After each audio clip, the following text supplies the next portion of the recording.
Казанда да әгәр дә Олы Мөхәммәд хан нәселе сакланган булса, бетмәгән булса, әлбәттә анардан нәсел дәвам итәр иде бәлки. Менә я хан үлә, я шәһәрдә халык куып чыгара ханны. Бу ханнан без теләмибез. Мәсәлән, Шакалине 2-3 мәртәбә куып чыгаралар, Мамукны куып чыгаралар. Һәм элита җыела да корылтай ясыйлар. Һәм мәсәлән, әйтик, соңгы Ядыгар ханны шулай чакырып китерәләр. Мамукны чакырып китерәләр, Шакалине чакырып китерәләр, Крымдагы Сафагирей, Сахибгирей белән Сафагирейны чакырып китерәләр.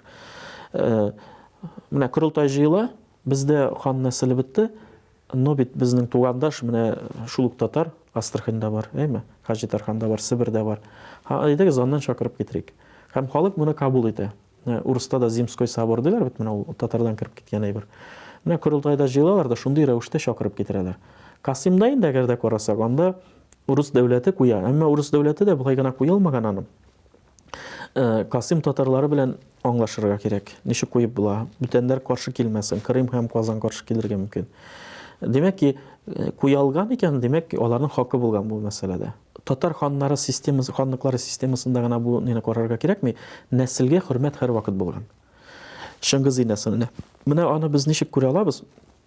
Урыс дәүләтендә 17, 18, 19-га кадәрле Шыңгызыйлардан килгән, син Шыңгызый булсаң, сиңа ниндидер кормлениягә шәһәр биргән. Ягъни син анда ал яшә, әйме? Идара ит, аннан налогыңны җый. Алар дәүләт структурасына кергән. Менә Петр I-ның реформаларына кадәрле Шыңгызый булдыңмы, син ниндидер бер привилегиялар, нәрсәләрдер аласың.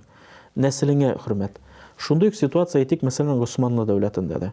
Хәтта аның аңлашмасы булганмы, юкмы бәхәсле мәсьәлә, әмма Госманлы нәселе әгәр дә бетсә, аларның урынына гәрәйләр килергә тиеш дигән тарихчыларда шундый фикер бар. Госманлылар әлбәттә Шыңгыз нәселеннән булганнарны да алып үзләрендә сарайда яшәткәннәр. Алар белән элемтәдә менә хөрмәт булган бу нәселгә. Хәтта үзләренә өстен итеп күргәннәр бу нәселне. Нәселгә хөрмәт. Ә менә алтын татар ханлыкларында алар инде килеп идарада итә ала. Ягъни башта дәүләттә дә тора ала.